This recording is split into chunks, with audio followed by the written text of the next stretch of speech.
Bueno, voy a comenzar. El valor es una cuestión de territorios. Hace unos años inicié una investigación sobre formas de dinero y monedas. Por una razón u otra siempre terminaba pensando en territorios. Y es que muchas de las veces el valor de cada una de ellas se definía más en lo local de cada uno de los territorios. ¿Qué significa hablar de producción de valor del arte desde este territorio?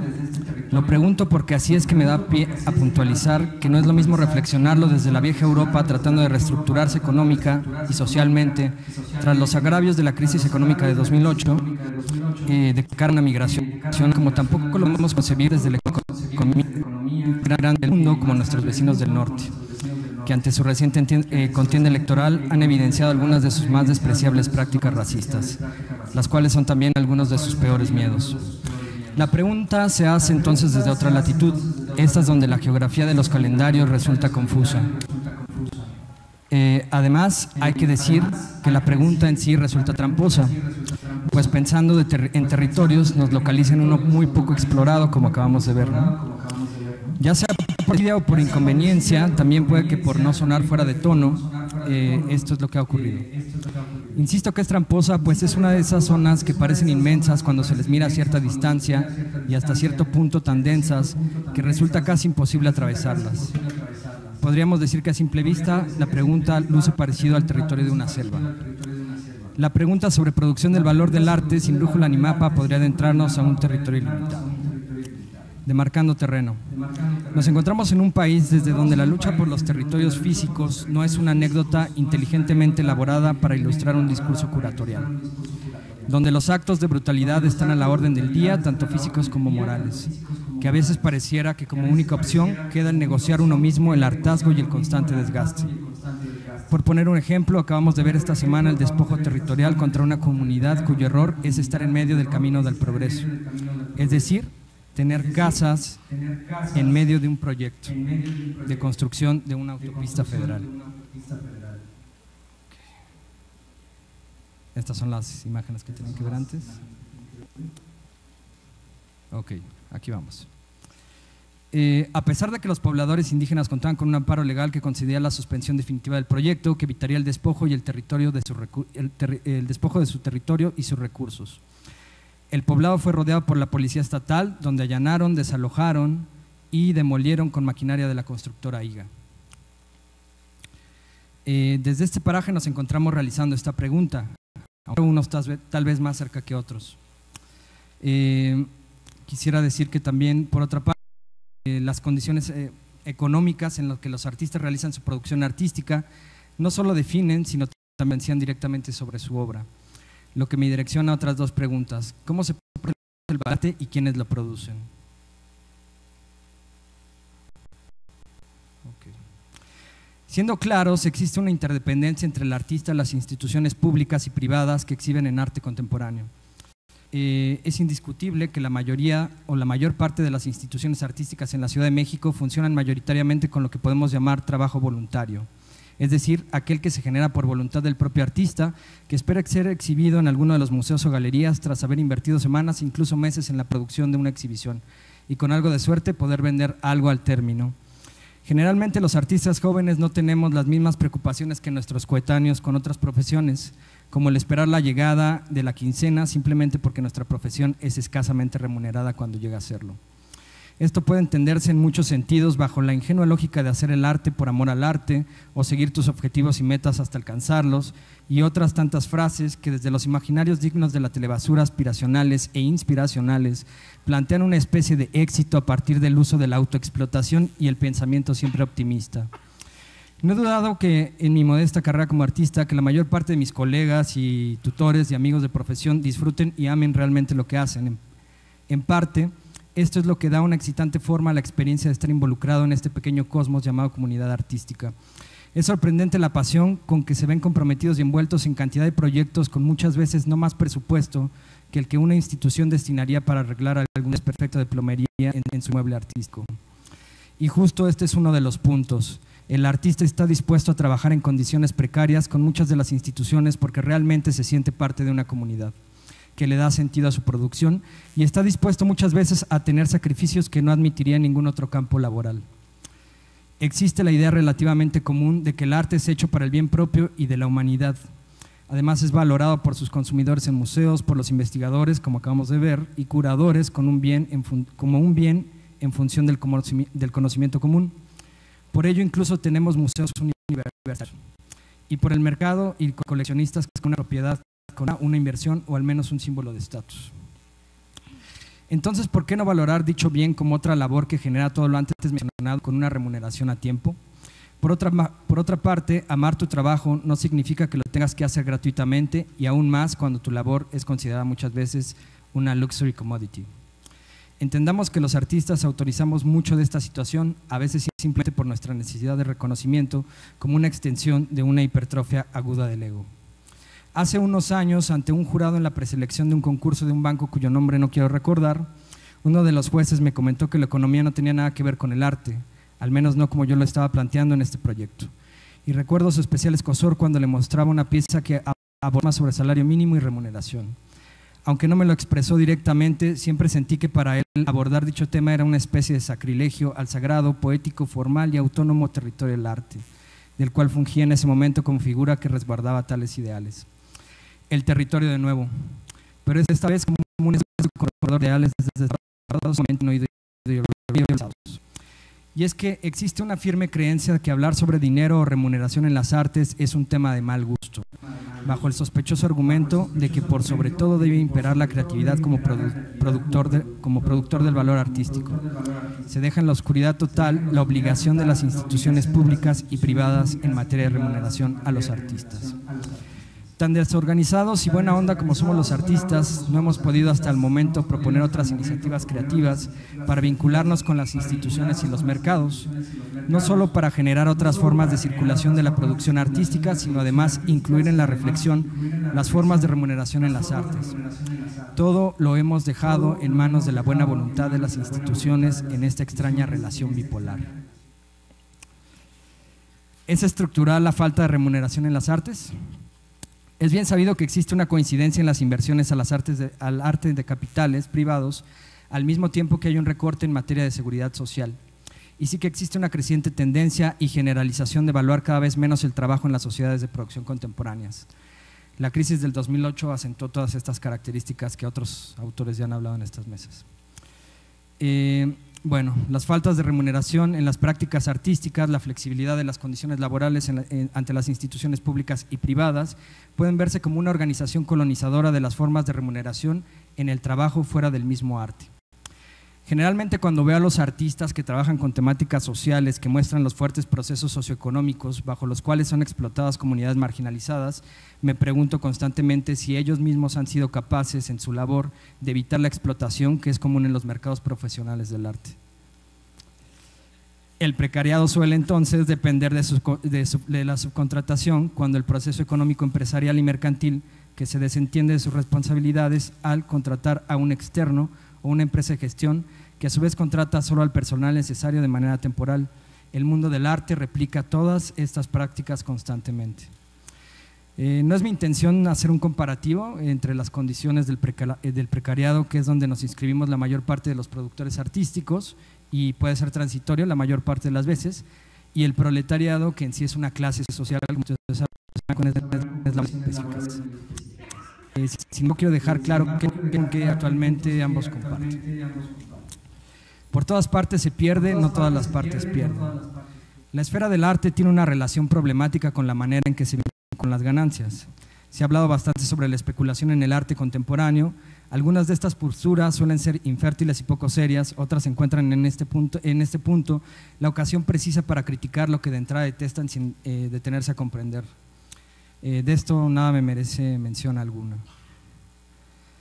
Existe otra muy real, donde la especulación que generan los mercados del arte en México resulta la mayor parte de las veces fundamentales, primero para la continuidad de la producción artística y después para su valorización cuanto a un precio como inversión. En la teoría del capital marxista, el valor es una categoría necesaria que media el trabajo generado por la vida humana como los mercados capitales. Bueno, de esto ya acabamos de oír una mesa muy extensa, ¿no? Entonces lo voy a saltar un poco. Pero bueno, de ello se obtiene el dinero, para ser precisos, el valor, precio, dinero. Esto es lo que en economía se conoce como subsunción de capitales, que para decirlo en pocas palabras, es el proceso donde el productor pierde de vista la generación e incremento de su producto, al cual no regresa a él. El incremento del valor de su producto, perdón. El arte contemporáneo no es la excepción, se transforma en la mercancía en cuanto entra a los mercados y más allá de cualquier aporte y goce personal que genere a su comprador, no parte de una circulación de capital, el incremento de la plusvalía en tanto propiedad privada. El mayor problema que yo encuentro en este modelo de circulación de la producción es que el artista siempre está detrás de una promesa de pago y que para alcanzar dicha remuneración tiene que invertir no solo su tiempo presente, sino recursos obtenidos muchas veces de un segundo trabajo, becas estatales y hasta de apoyos familiares. Como en los futuros financieros, la promesa de un mejor futuro es lo que motiva el sacrificio e inversión del presente. Sin embargo, esto solo tiende a reforzar la mitología del arte sagrado y los apasionados artistas desinteresados, quienes son indiferentes a las recompensas externas. Pero sin inversión directa en el presente, ¿de qué se pueden sostener los artistas? Por ello afirmo que el tipo de financiamiento en la producción artística que se traduce en mejores condiciones para los artistas es inseparable del proceso que definirá la producción misma. Además, no es que ya desde los lenguajes del arte contemporáneo los procesos tanto económicos como sociales en que se produce la obra son más importantes que el resultado final de la misma. Que el campo de la remuneración para los artistas se encuentra en una situación excepcionalmente mala puede deberse principalmente a que no hemos sabido relacionarnos a un nivel laboral con nuestra propia producción. También hay una fuerte inclinación para abandonar el dinero, es aún interpretada como una cualidad virtuosa en los artistas. Pero ¿quién trabajaría gratis para un banco como Bancomer o una empresa como Televisa? Los cuales evidentemente tienen intereses en las prácticas de la comunidad del arte contemporáneo. Representantes, en la mayoría de los casos, los artistas estamos dispuestos a trabajar nuestra producción sin remuneración, no porque no deseemos una recompensa, sino porque al encontrar el sentido, que cada vez es más carente en los trabajos que la sociedad ofrece, encontramos en el arte una posibilidad para hacer crítica ante el sistema de explotación socioeconómico y político. El problema es que esta condición, la de no recibir beneficios económicos, se ha convertido en hábito en los artistas. Somos parte de la estructura especulativa que genera dinámicas especulativas al aceptar el prestigio como única forma de pago presente a expensas de un mejor futuro. Entonces, desde mi punto de vista, se trata de buscar esquemas que se asemejen menos a la acumulación primitiva del precapitalismo y encontrar diversas estructuras, esa no era, otra, ok, ajá, esa. Estructuras e instrumentos que en consenso entre las distintas partes que integramos esta comunidad se puedan producir beneficios compartidos tanto para los artistas como para sus inversores. Hasta que los artistas no dejemos de ser parte de la especulación del valor al aceptar no recibir un pago por exposición, presentación, investigación, docencia, consultoría de archivo artístico, hasta entonces no podremos aspirar a reestructurar un sistema de ganancia más equitativa y en otros términos. ¿O es que estamos destinados a tener un arte crítico que paradójicamente proviene de una forma de explotación o de producción marcada por la explotación? El territorio de la selva se desdibuja cada vez más denso. Propiedad creativa en busca de un beneficio común. No pienso que existan soluciones puristas tampoco sobre este tema, sobre el financiamiento, ni que exista algo como una fórmula universal para resolver esto. Si los mercados son actualmente predominantemente la medida que tenemos para medir el valor y solo tenemos una docena de coleccionistas serios en México, estamos dejando en manos de estas 12 personas no solo lo que convierte en referencia cultural para las siguientes generaciones, sino también las formas de especulación de nuestro trabajo artístico. Sin embargo, creo existen otras opciones que, si bien no son tan conocidas, aún valdría la pena ponerlas a reflexión. Me refiero al campo de la producción y de la especulación de las artes como un compromiso compartido en tanto inversión a artistas en el presente, donde existan capitalistas de riesgo dispuestos en invertir en los artistas en el presente más que en el futuro y en pro de generar ganancias comunes y compartidas. Aunque este es material de otra ponencia, el cual estaría encantado que me invitaran para hablar, ¿verdad? Entonces existen asociaciones creadas por mismos artistas como WAGE o la Asociación de Workers Art Coalition o CARFAC. En mercadotecnia, la siguiente por favor. En mercadotecnia existe el término stakeholders, que son todas aquellas personas o entidades que pueden afectar o son afectados por las actividades de una empresa. En términos simples, son los actores sociales que, producto de las decisiones y objetivos de una empresa, se pueden ver afectados. Sí, es un término neoliberal, pero seamos claros, vivimos en condiciones neoliberales y todos en el juego del arte están operando desde esa lógica. Pero los más afectados, a mi parecer, resultan ser los artistas, quienes participan del proceso de especulación de su propio trabajo, pero raramente participan del reparto de utilidades. Desde mi postura se debe generar una discusión concreta con todos los involucrados y con la rigurosidad adecuada, más que deslegitimizar a cualquiera de los integrantes de este juego. Se debe generar territorio de las ideas en la valorización del arte que pueda definirse a partir de cambios concretos en consensos entre las partes.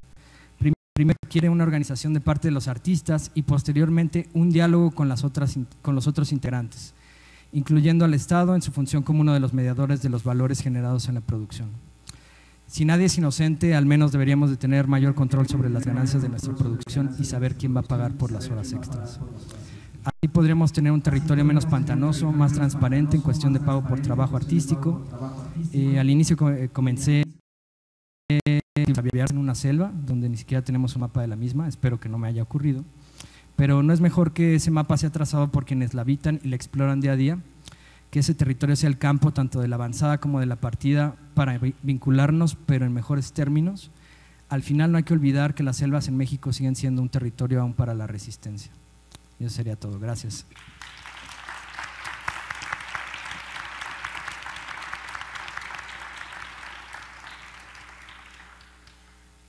Agobiadísimos por el tiempo, seguimos con Sandra Sánchez.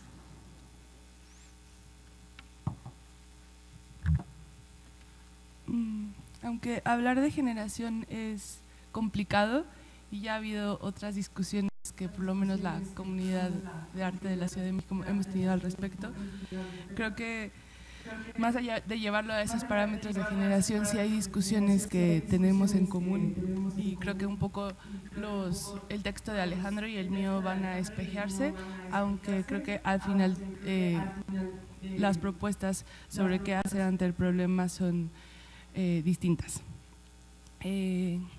Esta ponencia se llama El valor del arte no es un mar, sino un mundo de ríos que se secan, que se aguadan, que aparecen.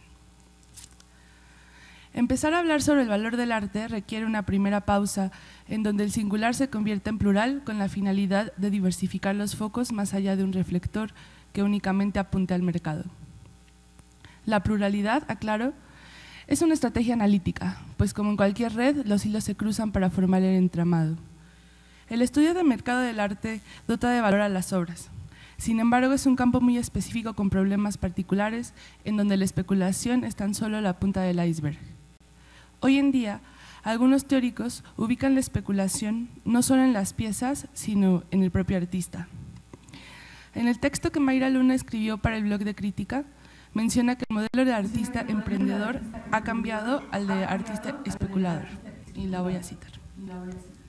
Para el artista especulador es más atractiva la generación de eventos que inflen su cotización que la producción de obras vendibles a un coleccionista privado o institución. Elevar el valor de sus acciones no implica siempre un mayor ingreso, pero el artista se ha vuelto especulador porque opera en un capitalismo cada vez más precario, del que ha aprendido que debe acumular en su portafolio personal todo recurso posible para ofrecerlo en un futuro próspero y que debe contentarse con alimentar su ego cuando está vacía su cuenta bancaria. Fin de cita. El análisis de Mayra Luna me parece pertinente, porque la dependencia del artista de figuras como el coleccionista, el museo y la galería hacen que ponga en marcha una teatralidad que responda al modo de producción actual, en donde el valor del arte no se juega únicamente en la pieza o en el mercado, sino en un despliegue de venta y networking en el que el artista puede convertirse en un personaje al servicio de las demandas sociales y discursivas que la producción de moda le demanda. Al final, si el artista no vende la pieza, se queda con la...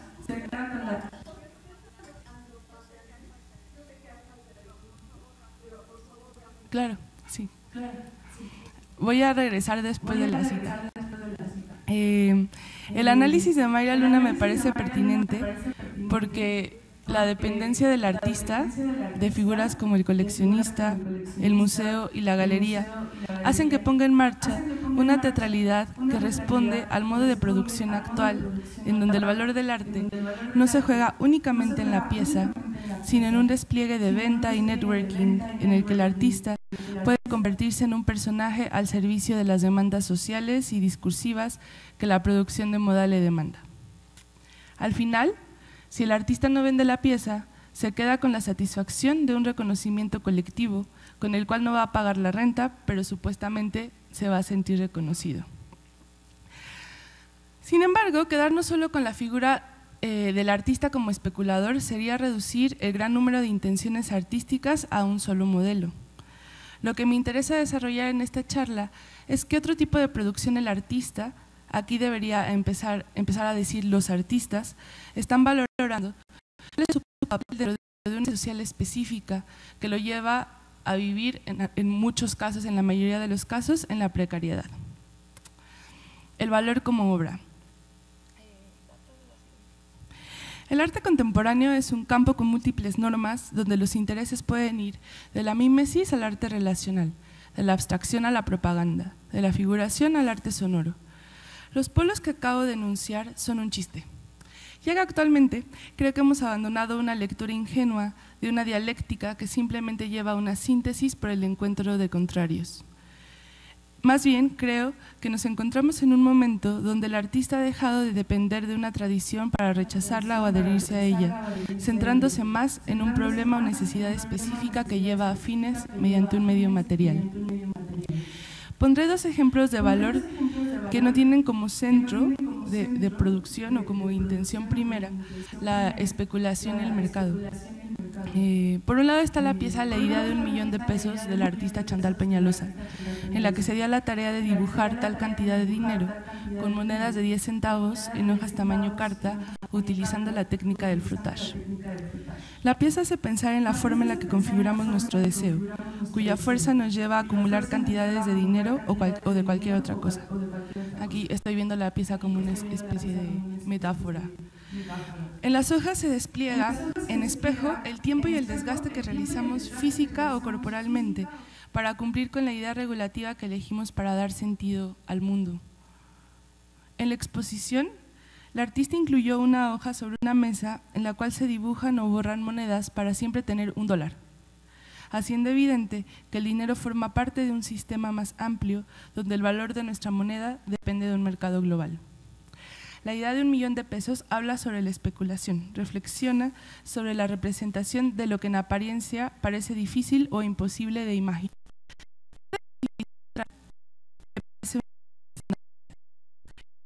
Para dar cuerpo a los problemas, aunque sea tan solo en un...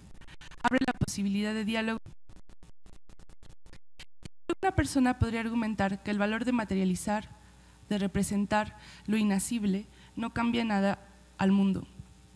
A lo que respondería que el arte no tiene como responsabilidad alinearse a un partido específico. Tampoco creo que deba responder a un solo tipo de ética, ni a una utilidad explícita. Con esto no niego el valor de las obras que intentan realizar un cambio social. Más bien sostengo que la libertad que se ejecuta en la singularidad de la obra de arte sigue siendo importante, porque permite generar un momento público en donde se pueden discutir valores específicos como la representación del capital, en el caso de la obra de Peñalosa. Creo que si trabajamos en el campo del arte y no en el de la filosofía pura, la sociología pura o la historia, es porque el valor de la pieza no solo está en el discurso, en la reflexión y en la transparente intención de querer decir algo. Esa postura solo hace eco de un legado de academicismo ilustrado que busca encontrar sentido para sentirse conforme con una coherencia que responde a conceptos y a categorías. Los valores que se desprenden del arte parten de materialidad con zonas de indeterminación que permiten al espectador no solo pensar dentro de los confines que el artista propone, también imaginar, sentir y rechazar la obra que al ser encarnada por el que la mira, se convierte en una región ontológica, no solo en una baratija que puede circular simplemente de colección a colección. Sí, concuerdo que aunque se quemaran todos los museos, seguiría habiendo arte. La segunda pieza de la que quiero hablar es Aztlán, hacia el fracaso del colectivo Aztlán. En ella despliegan un juego de serpientes escaleras a escala humana, en donde cada casilla presenta un momento de satisfacción o un problema que el colectivo ha afrontado. La pieza también contiene un archivo de las conversaciones entre sus miembros. así como otros textos de colectivos que han tenido conflictos en el pasado. En esta sociedad donde el éxito se ensombrece al hacer evidente nuestra imperfecta humanidad, una obra que evidencia que el trabajo en colectivo es conflictivo, tiene el valor no solo de compartir experiencias con otros colectivos de trabajo, sino de traer al frente al fracaso como un elemento constante en las organizaciones que buscan proponer modelos distintos de relación entre humanos. Tanto en la pieza de Peñalosa como en la de Aztlán se está jugando otro tipo de valores que exceden la compraventa. Con esto no quiero decir que se exhiban en la ingenuidad y en la soledad del patio de sus casas o que no se vayan a vender. Si bien el momento de circulación económica puede estar presente, este no reduce las posibilidades que abre la exhibición pública de las piezas, la cual desata reflexiones, sensaciones y acciones específicas. De hecho, la idea de $1 millón de pesos se puede visitar actualmente en la Galería Proyectos Monclova y Aztlán hacia el fracaso en el Museo del Chopo. La precariedad del productor. Ahora quiero hablar de dinero. El que los valores que damos a la obra de arte excedan su carácter monetario no quiere decir que exista un gran problema sobre cómo circula el dinero que se produce con las piezas. Para aclarar un poco el panorama, me voy a valer de la análisis que hace el crítico de arte en Davis en su libro .5 tesis de arte y clase. En su análisis, Davis el tiempo de labor que realiza el artista. Para comenzar, lo ubica como perteneciente a la clase media, pues es dueño de la producción que realiza. En la tesis 3.1 escribe que, y lo va a citar, la clase media no indica el nivel de ingresos, indica un modo de relacionarse con el trabajo y los medios de producción. La clase media aquí indica tener una relación individual autodirigida con su producción, en lugar de administrar y maximizar la ganancia producida por el trabajo de otros, clase capitalista, o la venta de su fuerza de trabajo, clase obrera. Fin de cita. Bajo este panorama, parece ser que para los artistas pertenecer a la clase media es un privilegio, pues lo que producen les pertenece. Sin embargo, esta posición tiene consecuencias económicas que los llevan a la precariedad o a lo que Mayra Luna refería como el artista especulador. Ser dueño de tus obras implica una serie de estrategias para obtener dinero de ellas o del proceso de producirlas, las cuales van desde obedecer a las demandas de un galerista hasta competir por becas y apoyos públicos o privados que estén interesados en lo que se está proponiendo. La ilusión de libertad comienza a obnubilarse ante la demanda de agentes que pueden hacer que el artista viva de su obra. Davis continúa su análisis en la tesis 3.2 diciendo que, y vuelvo a citar, la posición del artista profesional es característicamente de clase media en relación con el trabajo. El sueño de ser un artista es el sueño de hacer una vida a partir de los productos del propio trabajo mental o físico, al tiempo de ser totalmente capaz de controlar e identificarse con esa mano de obra. Fin de cita. Decir que todos los artistas son de clase media podría ser erróneo si pensamos en los que son exitosos y manufacturan obras a partir de un modelo más cercano al patrón que tiene a sus obreros produciendo para él limitarse a firmar la obra. Sin embargo, fuera de esos casos excepcionales, la mayoría de los artistas se confronta con el problema de producir individualmente, aunque manden a hacer las piezas.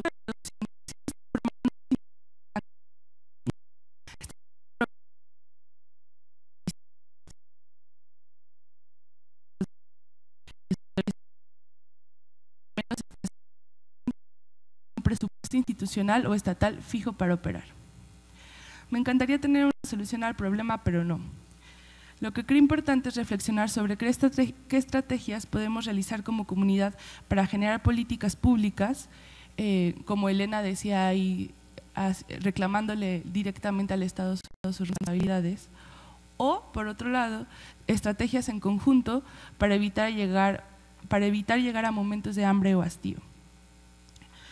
Por otro lado, Davis apunta que si bien el artista pertenece a la clase media, termina perteneciendo a la clase trabajadora porque es poco probable que pueda vivir de vender sus obras.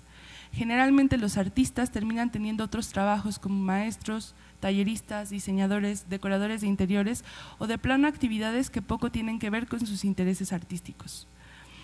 Es así que el tiempo se tiene que subdividir en 1000 actividades para hacer un balance entre el pago de la vivienda y el pago de producción de las obras. Ahora voy a pasar a otro campo del texto. Concluyendo. No, es que sí planeé mi ponencia para 15 minutos, entonces… Nadie es inocente, es el siguiente apartado. Una de las intenciones de los organizadores del PAC, al plantear para el CITAC el título del video tomado de Sara Minter, Nadie es inocente, era evaluar el rol que cada uno de nosotros juega en el campo del arte. Además de la dificultad que los artistas encuentran para vender su obra, conseguir la beca o el dinero para producirla, está el gran problema de la red de trabajo inmaterial en la que se encuentran, en la que nos encontramos muchas veces, no solo los artistas, también los que trabajamos alrededor de la… Si bien gran parte del valor del arte se juega en su momento público, es constante que los artistas reciban como pago la posibilidad de exhibir en lugares específicos. Si bien es cierto que la obra puede subir su valor comercial al ser expuesta y el artista va ganando prestigio, con ese pago simbólico no paga el supermercado. Ese es un problema que no solo atañe al artista y que se encuentra ubicado en la forma en la que vemos la cultura como un derecho universal en donde todos tendrían que tener acceso a ella. Si bien en eso estoy de acuerdo, la producción para que eso ocurra tendría que ser pagada. Parece que nos encontramos en una paradoja en donde el artista debería de recibir dinero por su labor, es decir, convertirse en clase trabajadora, al tiempo en que debería mantener su condición de clase media, dueño de las decisiones que toma para realizar su obra y que le siga perteneciendo. Esta paradoja podría discutirse analizando qué tipo de valor genera la exhibición de obra para los museos públicos y privados, las galerías y demás espacios en los que la obra aparece. Quizá el valor del trabajo pagado al artista debería estar dividido y estar más en concordancia con el valor que la institución obtiene económica o simbólicamente al exhibirlo. Es decir, pagar al artista por exhibir independientemente de que la institución adquiera o no la obra. Sé que hay museos aquí en la Ciudad de México que sí pagan al artista por producir la exposición, pero generalmente estos son la excepción a la regla. Y aquí creo que un ejemplo muy claro, como en el contexto de la Ciudad de México, es cómo las galerías últimamente han generado programas para artistas emergentes en una especie de apertura a lo que está sucediendo con generaciones más jóvenes, y a final de cuentas las condiciones de contrato en algunas de esas galerías son pésimos, pueden no hay producción de obra, cada una es diferente, pero creo que es un problema al que nos estamos confrontando ahora mismo, ¿no?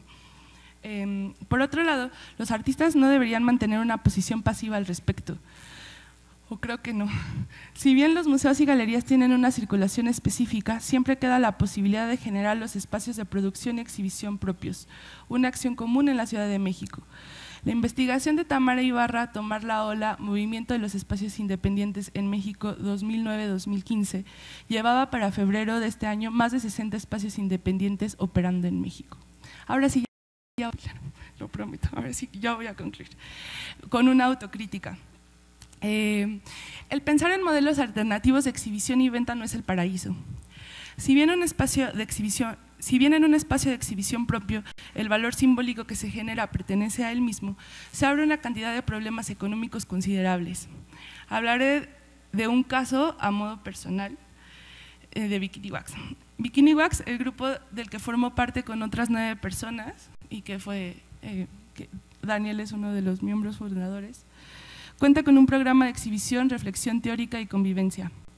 Aunque todos estamos muy contentos con la labor que hacemos, la cual asumimos sin pago alguno, es decir, en condiciones conscientes de trabajo inmaterial, comienzan a surgir problemas cuando queremos invitar a gente a dar clases o cuando queremos pagar dinero a los artistas por las piezas que exhiben. ¿Cómo mantener un programa gratuito al público? Y que sea gratuito es importante. Y hacer que el proyecto crezca a filósofos, historiadores, psicoanalistas y artistas a que den clases o a que presenten piezas. La pregunta no tiene respuesta aún. Lo que en conjunto nos hemos cuestionado es qué otras formas de operación puede tener un espacio independiente que no caiga en la lógica de convertirse en una galería, destino que Anwar Mawad, director de Casa Mawad, mencionaba como fin inevitable en una entrevista realizada por Elizabeth Malkin para el artículo Art Scene Thrives on the Edges in Mexico City, escrito para el New York Times. Me queda claro que la dependencia a becas del Estado o programas como el propio PAC hacen que sea poco viable mantener un espacio independiente o la producción de la mayoría de los artistas a largo plazo. La gran pregunta con la que quiero cerrar este escrito sobre el valor es que si bien la obra de arte en su singularidad no solo es mercancía económica, se necesitan pensar nuevas formas de adquirir dinero para seguir produciendo, es decir, no solo ser dueños de la producción de las obras o de los textos, sino de otras instancias que permitan romper con las condiciones de dependencia al tiempo de evadir la precariedad, para que, como los jesuitas en el México novohispano, se pueda vivir de la producción agrícola de las propias tierras y así no tener que depender del Vaticano. Creo que las opciones dependerán entonces de una imaginación y un trabajo colectivo, y ahí sí pienso que nos toca a todos como comunidad ver qué hacemos, que empiece a ensayar y errar hasta volver al fracaso o entrever una alternativa.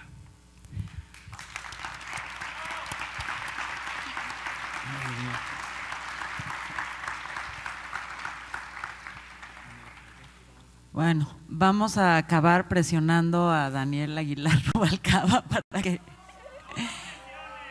No lo presiones. A ver…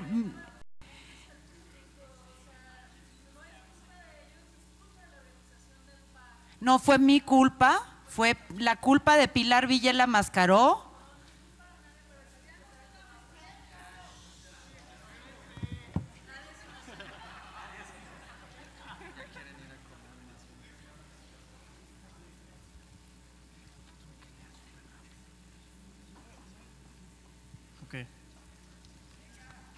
Pues bueno, voy a leer un texto también para variar. Espero no los aburra. Por amor de Dios, todos terroristas. El trayecto de una imagen alterada.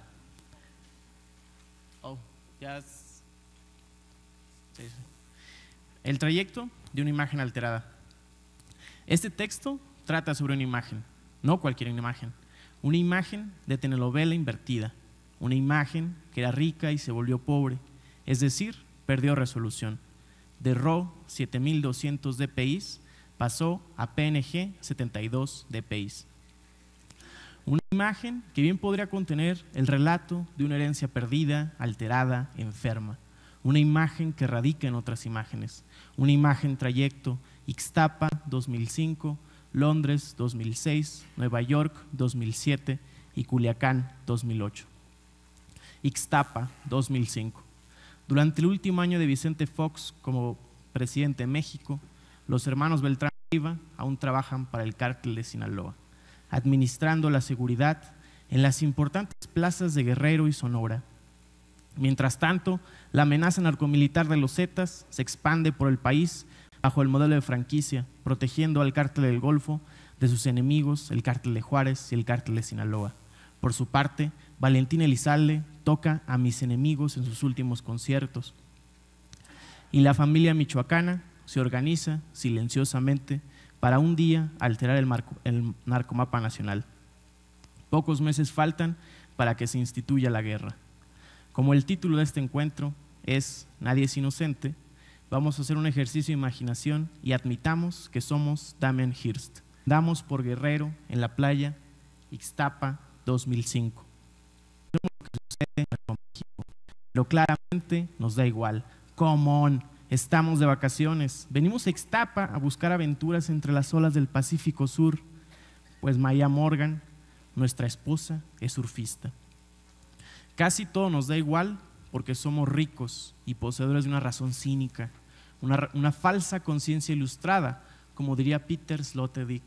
Sin embargo, es necesario aclarar, no somos el capitalista tradicional, no, somos un síntoma de nuestro tiempo. Nosotros somos Damien Hirst, artistas contemporáneos, capaces no solamente de diseñar enigmáticos títulos para nuestros rentables objetos artísticos, sino que además somos virtuosos maestros de las técnicas del emprendimiento. Somos la realización absoluta de la promesa de la sensibilidad neoliberal, del culturpresario, do it yourself, el eslogan tacherista, there is no alternative, vuelto sujeto. Somos Damien Hirst, emprendedores de lo sublime y lo monstruoso. Como tales, invertimos especial atención, sí, siempre con miras a la privatización y la exportación, en las tradiciones de los salvajes nativos. Y si pudiéramos llevarnos una cosa de México, sería el culto a la muerte, pues hace match con algunas de nuestras piezas más populares. Ya lo saben, las que versan sobre la fragilidad y lo abyecto de la existencia humana. Confesamos que cuando vemos los picnics que los mexicanos hacen en cementerios, nuestro bolsillo se quiere invertir solo.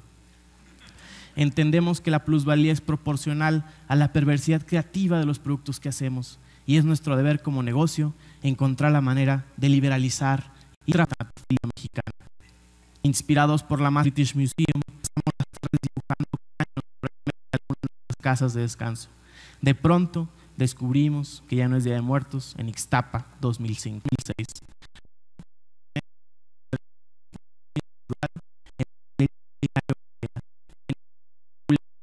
Que le hemos salvado la vida al exhibir en su espacio. Somos Damien Hirst y seguramente estamos muy informados de lo que sucede ahora en Inglaterra, pero no es el momento para entrar en detalles, pues poseemos una fortuna y estamos hablando de negocios. Tenemos más dinero que la gran mayoría de nuestros colegas. No sé cuánto tiempo ni trabajo nos tomó llegar a la valiosa idea de que el giro más radical de nuestra carrera sería hacer arte con dinero, es decir, usar el capital como medio y condición de posibilidad de la experiencia artística y poder garantizar que nuestro arte es bello porque es lujoso y que cumplimos el manifiesto y la fórmula general del capital, dinero, mercancía, dinero incrementado. Londres 2006, es innegable que estamos envejeciendo y hemos de encontrar una nueva cabeza para nuestro rancio cuerpo de obra. Ixtapa 2005 y aquellas tardes de dibujo sobre la mesa nos entregan un sensual proyecto de un cráneo humano forrado de diamantes. Informamos que no será fácil, tomará 18 meses de duro trabajo finalizar la calavera de diamantes. La obra será realizada en colaboración con Bentham Skinner, la joyería de Londres, que es célebre por fabricar las alhajas a la familia real del Reino Unido. Nueva York 2007. Se viene un crash en la economía y nosotros consideramos estar a salvo bajo el techo de la Galería Wycliffe Nueva York 2007, donde abre nuestra exposición individual Beyond Belief. Mostramos conocidas obras de la década de 1990, del nuevo milenio y del 2007. Presentamos por vez primera la calavera de diamantes. Está dispuesta dentro de un cubo negro y resguardada por un equipo de expertos en seguridad. For the Love of God está hecha de 2.156 gramos forrados por 8.601 diamantes perfectos y resplandecientes distribuidos religiosamente para decorar la escultura de un cráneo humano. El brillo obsceno de las piedras preciosas es rematado por el calcio opaco de una sonrisa maciza que cualquier adicto a las metanfetaminas envidiaría. Nosotros, Damien Hirst, estamos contentos que For the Love of God existe en el mundo, porque hay mucha crazy shit out there y la calavera de diamantes es una de ellas. Está Beyond Belief, es decir, es una mercancía absoluta, sostiene su valor, su altísimo valor de cambio, no por la fuerza de trabajo, ni por el valor de uso, ni por el general intellect, ni por los medios de producción utilizados, ni por la materia prima, no, sino que su valor de cambio está sostenido nada más y nada menos que por el amor de Dios, por la única manifestación neoliberal de afectividad divina, la única entidad pasional que nos promete un paraíso terrenal, el libre mercado. Costó producirla cerca de 15 millones de libras y su precio de venta es de 50 millones de libras. Si echamos a andar la fórmula general del capital, dinero, mercancía, dinero incrementado, nos quedan 35 millones de libras de excedente.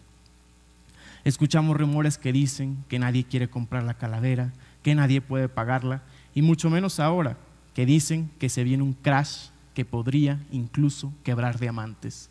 ¿Será un pésimo momento para la venta de la obra más costosa jamás realizada de un artista vivo? Nah, para el mercado hay pérdidas, y si mejor la compramos nosotros, no vamos a dejar que se deprecie nuestro nombre, ¿verdad? Y menos ahora que dicen que se viene un crash que incluso podría quebrar nuestro nombre, Damien Hirst. Las imágenes oficiales de For the Love of God, tomadas por Prudence Cumming Associates, circulan en alta resolución para reconocidos medios impresos y una resolución más baja para web. Como cualquier imagen que se torna viral, la calavera es apropiada, desapropiada, reformateada, empobrecida, alterada por los procesos técnicos de revalorización del valor implícito de la circulación de imágenes en Internet. Pero no olvides Hirst, y somos promotores de las políticas económicas neoliberales de la imagen, y es por eso que demandamos a un joven artista por usar nuestra calavera en sus collages. Culiacán, 2008. Ixtapa, 2005, quedó atrás. Ya van 2 años de guerra contra las drogas y al presidente de México, Felipe Calderón, se le mira contento. El narcoterritorio nacional se ha fraccionado y ya van inmensa cantidad de muertos y desaparecidos. Pero no entraremos en los detalles del conflicto, de la reciente narcodistribución de la tierra, resultado de la guerra calderonista. Únicamente nos interesa un momento particular, los Antrax.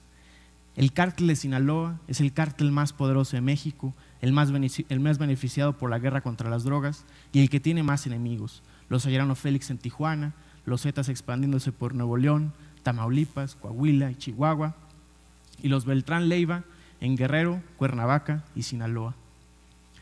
Se dice que por venganza, ante la supuesta entrega de información que llevó a la captura de Alfredo Beltrán Leiva, el Mochomo, los Beltrán Leiva matan en Sinaloa a Edgar Guzmán, hijo del Chapo Guzmán. La inseguridad es cada vez más grande y el Mayo Zambada teme por la vida de sus hijos. Es entonces que después de la captura del Vicentillo Zambada Niebla, el destino de José Rodrigo Arechiga Gamboa cambia para siempre. 2008 no se olvida, el Cholo se hizo buchón, dice otro corrido. El comandante 57 de los Antrax ha nacido. Si el título de este simposio es Nadie es inocente, que se toma de la película documental de la artista mexicana Sara Minter. Lo curioso es que el título de la obra de Minter es también un homenaje. Lo toma de la canción Nadie es inocente de la banda punk española Escorbuto. Cuando uno escucha en el estribillo de la canción la frase Nadie es inocente, se percata que es completada por otro enunciado, todos terroristas. Entonces, si como bien declara Sara Minter, Nadie es inocente, y después la aclara Escorbuto, todos terroristas, hagamos pues otro ejercicio de imaginación y confesemos que somos el chino Antrax, José Rodrigo. Somos el chino Antrax, un síntoma de nuestro tiempo. Nacimos aparentemente con los mismos derechos que cualquier sujeto sujetado al Estado mexicano. Sin embargo, les referimos brevemente 2 determinaciones biológicas y una económica social que luego devienen performatividades capitalistas y que nos van a marcar la existencia. 1, género, hombre. Más tarde devendremos en machos normados y aplicaremos la violencia física verbal como medio de empoderamiento genital, disponiendo siempre de las heteromachines, máquinas transnacionales de degradación e invisibilización de lo femenino y de todo aquel genital en desvío. 2, raza, mestizo. Más tarde devendremos en moreno rebajado, blanqueado por el consumo, un sujeto café latte con leche de almendras, que al recibir por parte de otro mestizo el tan ansiado gracias güero, una corriente de progreso repuebla nuestro ánimo pigmentócrata. 3, clase, trabajador. Más tarde vendremos en proletario gore o necroproletario, aquel que reclama su participación activa en las lógicas de oferta-demanda del hiperconsumo mediante el intercambio de su único capital no desvalorizado, el cuerpo, ya sea secuestrando, aniquilando otros cuerpos o andando el propio. En Antrax fuimos cholos, andamos al 100, pariente, trabajando para el M Grande, Culiacán, 2008, todo en orden, todo fine, la plaza, los Mallitos, la Pleval, Bucanas. A diferencia de nuestros enemigos, los Zetas, nosotros no contamos con tan distinguida acción militar caibil. Carecemos del amplio repertorio y manejo de prácticas contra insurgentes, pero en cambio sí contamos con innovadoras estrategias de branding y manejo de redes sociales propias de cualquier emprendedor posalfabeta de la web 2.0. Hallamos fundamental para una corporación del terror la elección de un buen nombre, un apropiado para el negocio. Revisemos velozmente algunos de los ejemplos actuales: La Familia, Los Pelones, Los Zetas, Los Güeros.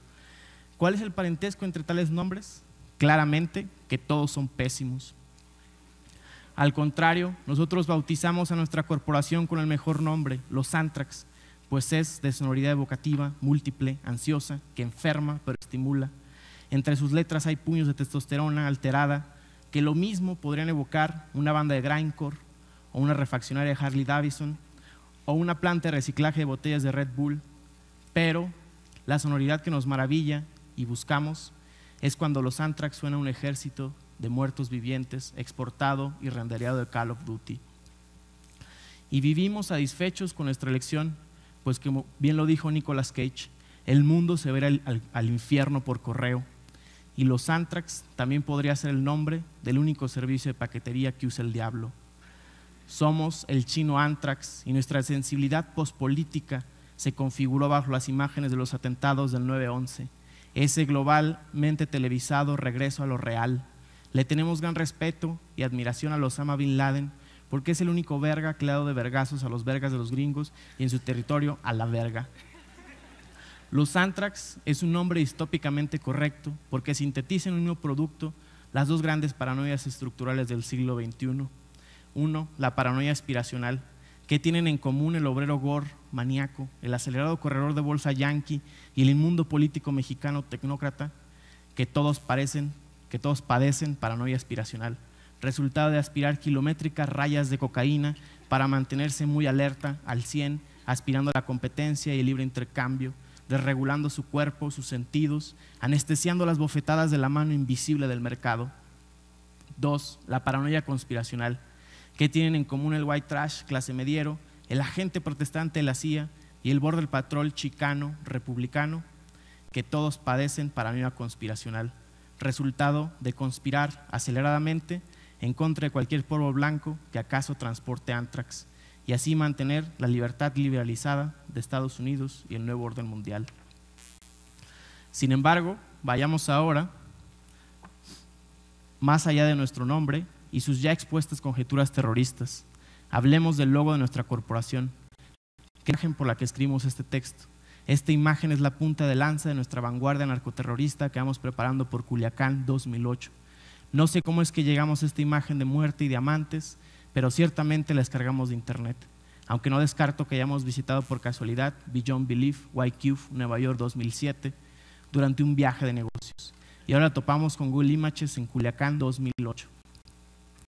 Tampoco tenemos la jugada posibilidad de que quizás algo de nuestro enorme narcocapital haya llegado hasta el fondo de inversión que compró la calavera.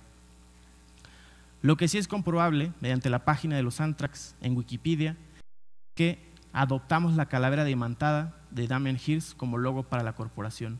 Un ligero acto de expropiación distópica. Poco o nada deseamos saber del cocainómano y artista contemporáneo que diseñó nuestra calavera de diamantes.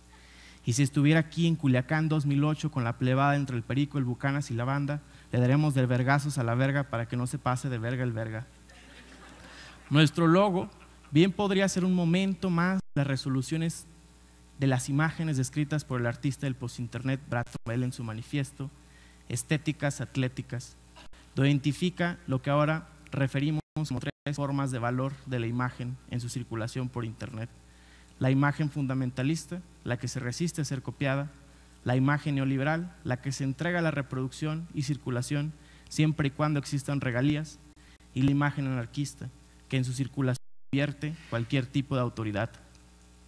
Nos preguntamos, ¿el logo de los Anthrax significa acaso una cuarta forma de valor de la imagen en su circulación por internet? ¿Es esto una imagen alterada? Y ya se va a acabar, la imposibilidad física de la muerte en la mente de alguien vivo en el primer mundo. En este texto, en esta segunda parte del texto, ya no somos el chino Anthrax, ni mucho menos somos Damien Hirst. Ahora somos la máscara de Tezcatlipoca, la famosa calavera turquesa levantada por los conquistadores. Actualmente andamos low-key en una casa de seguridad llamada British Museum, esperando el rescate. Nos han advertido que Damien Hirst ha hecho una interpretación neoliberal de nosotras, la máscara de Tezcatlipoca. Ante tal realidad lanzamos la pregunta, ¿por qué Damien Hirst encuentra tan fascinante el culto a la muerte en México? Nosotras encontramos la respuesta haciendo una estricta aclaración al título de una de sus obras tempranas más famosas, la obra de 1991, The Physical Impossibility of Death in the Mind of Someone Living. Si agregamos In the First World al final del título, la obra cobra sentido. The Physical Impossibility of Death in the First World. El título ha sido elogiado como una supuesta reflexión filosófica, pero tal sentencia es una farsa al presentarse como universal.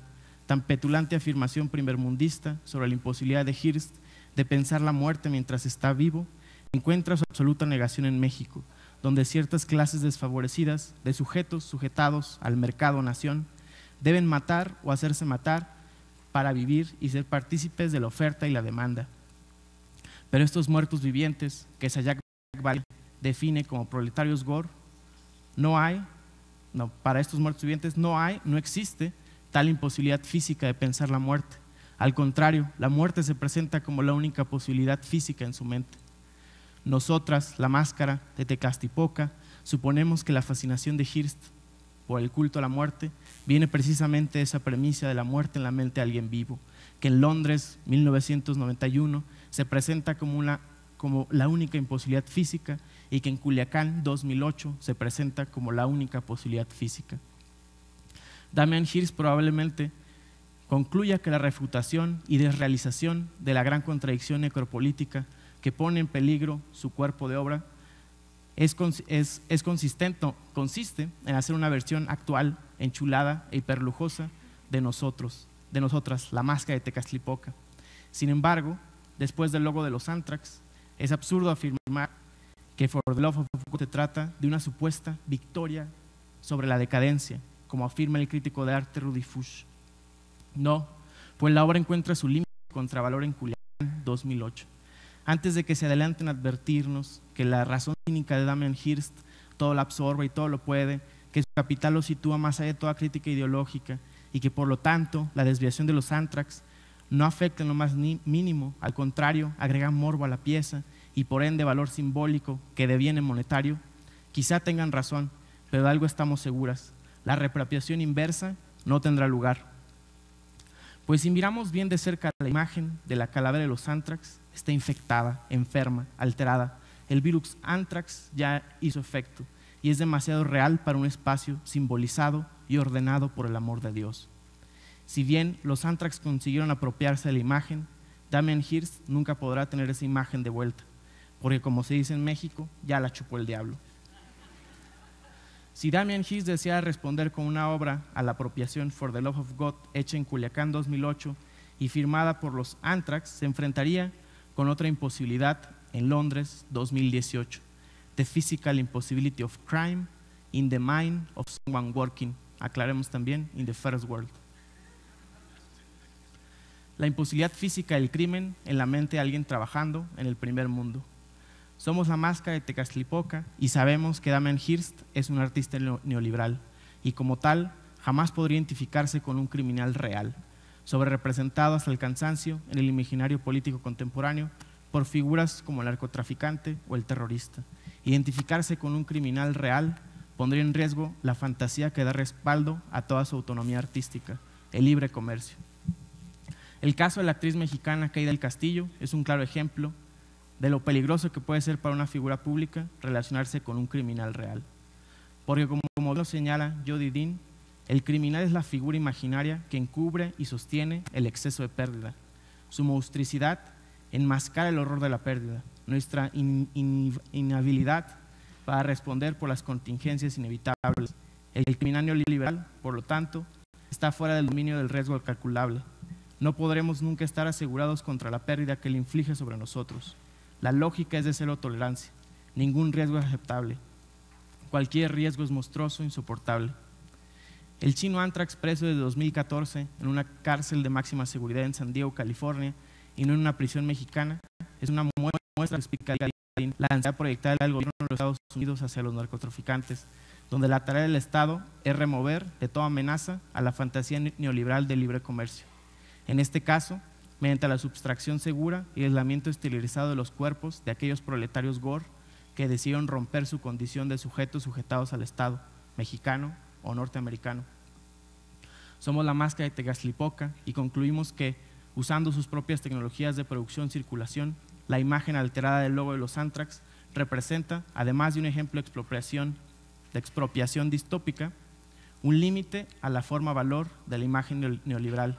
Intentamos aquí, pues, desmentir la frecuente afirmación «no hay límites para el capital». Consideramos que es importante identificar las figuras que el capitalismo no puede simbolizar del todo y que al excederlo revelan sus contradicciones, ya sea porque rechazan absolutamente o afirman alteradamente las exigencias del libre mercado. Dichos sujetos se mediatizan como los límites del sentido común neoliberal y por lo tanto deben ser eliminados. Tal cual lo indica Jody Dean, en la figura del criminal el neoliberalismo proyecta sus ansiedades. Y a pesar de lo distópicas de sus necroprácticas de necroempoderamiento, consideramos que hemos de examinarlas críticamente, pues como Sayak Valencia indica, nos demuestran fácticamente una posibilidad real de desobediencia e ingobernabilidad dentro de los sistemas de control legítimo. Gracias por aguantar esto.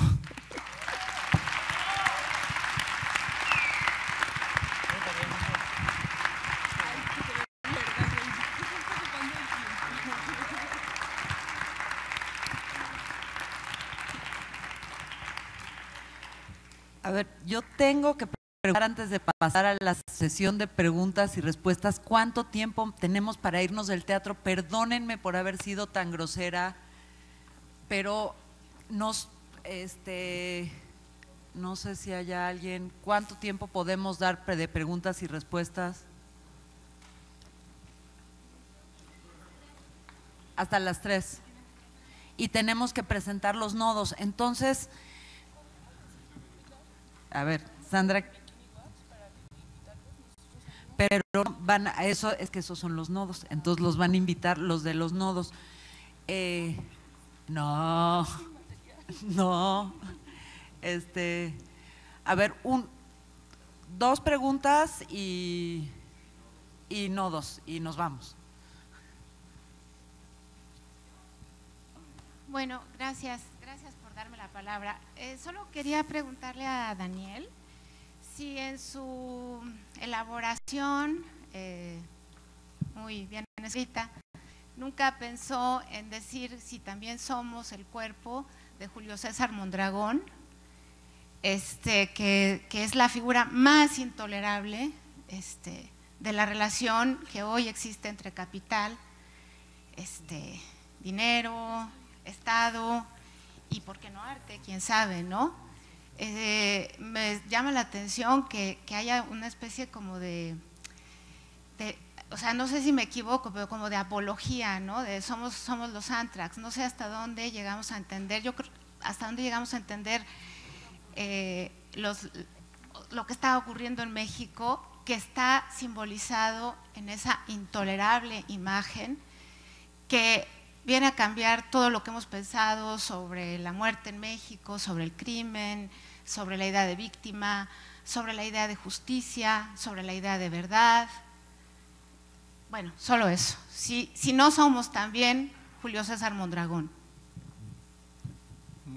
O sea, digo, específicamente en el texto, lo que está hablando era de una desviación de una imagen y de cómo esta imagen es, por un lado, diseñada y pensada en México y desde México, y cómo es que regresa por una que la elabora en su país de origen, en Londres, y luego esta imagen regresa otra vez, ¿no? Porque Hirst pensó esta calavera acá en Ixtapa, y luego la regresa y la produce en Londres.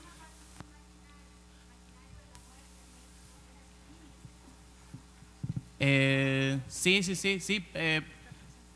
pero dentro, o sea, sí entiendo lo que estás planteando, pero más bien estoy hablando como dentro del texto mismo, cómo está funcionando, porque creo que Mondragón no es posterior, porque, o sea, Sí. Ajá, sí, porque esto es del 2008 y tiene que ver con, sí, tiene que ver con Culiacán y también es otra, es otro tipo de de sujeto al que está, al que me estoy refiriendo, creo.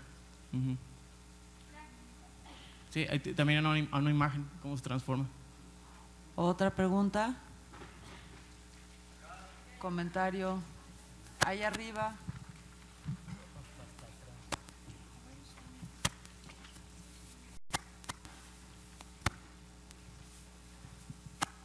Yo lo que les quería preguntar es si en algunas de sus experiencias independientes o autogestionadas han tenido alguna relación con algún, ahora que se el tema de los estados del norte, con algún artista que, digo, lo pregunto porque me ha tocado estar en ese tipo de situación, donde la producción del artista está sostenida por algún vínculo con el narcotráfico, ya que la situación en el norte de repente toca a algunas comunidades que tienen que involucrarse sí o sí con ese tipo de economías, ¿no? o de violencia.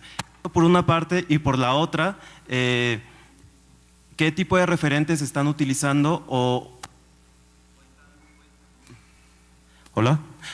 están pensando como cómplices? Porque de repente, como los referentes del arte contemporáneo dan tanta hueva, o sea, pensar en Damien Hirst y no pensar, por ejemplo, en ejemplos como gente que no pertenece al arte contemporáneo, como Francisco Toledo, pero que, digamos, está teniendo un tipo de ética laboral y un tipo de ética como artista, pues mucho más interesante que muchas prácticas contemporáneas, ¿no? Eso eran las dos preguntas.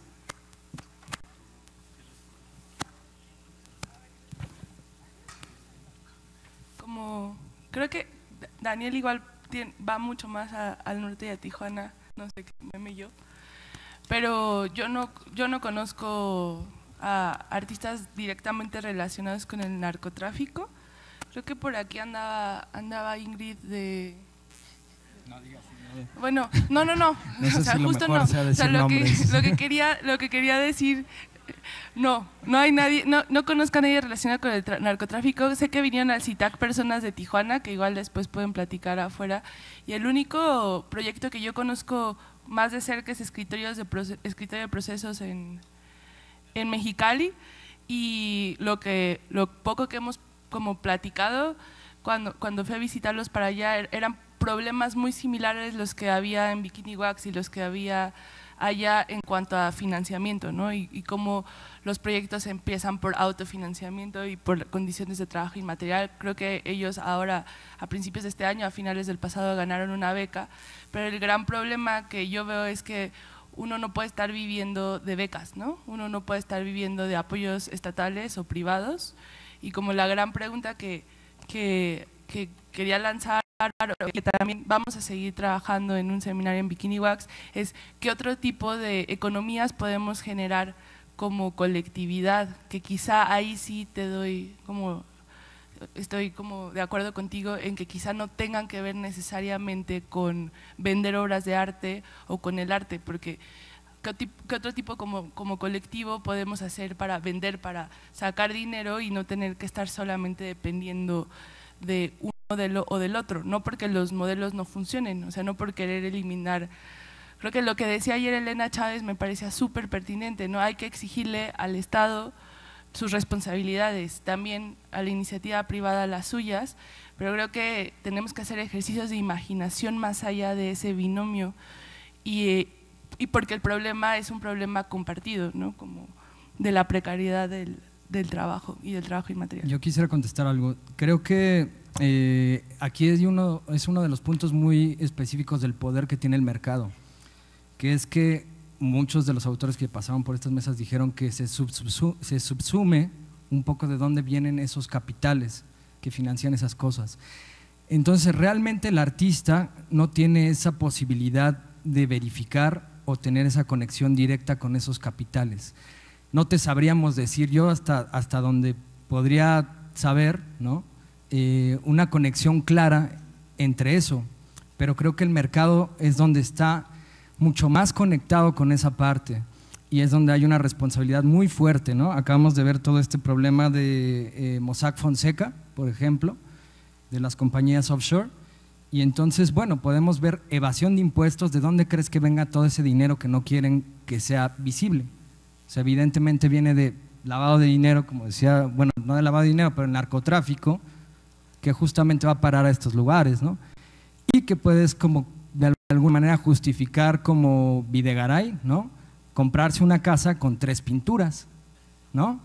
Entonces, en ese sentido, creo que la pregunta tendría que ir pues, más dirigida hacia el mercado, porque creo que ahí es donde es un terreno muy pantanoso, muy turbio, y que los artistas al final pues terminamos participando no directamente, no sé quiénes, no sé cuántos, no sé cómo, ¿no? No hay como manera de saberlo, pero que sí existen esas conexiones, o sea, sí hay que dejarlo claro.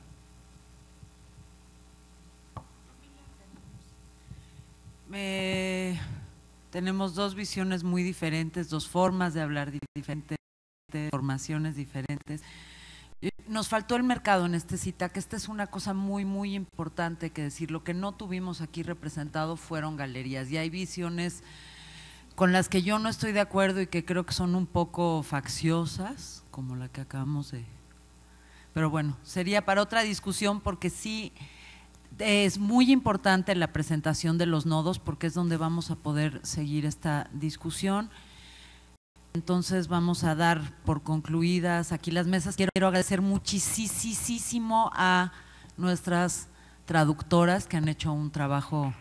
Sí, un aplauso, por favor.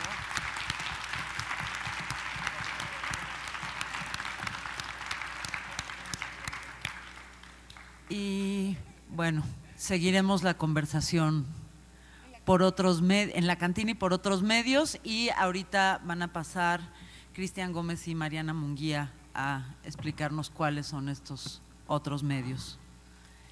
Sí es. ¿Dónde está?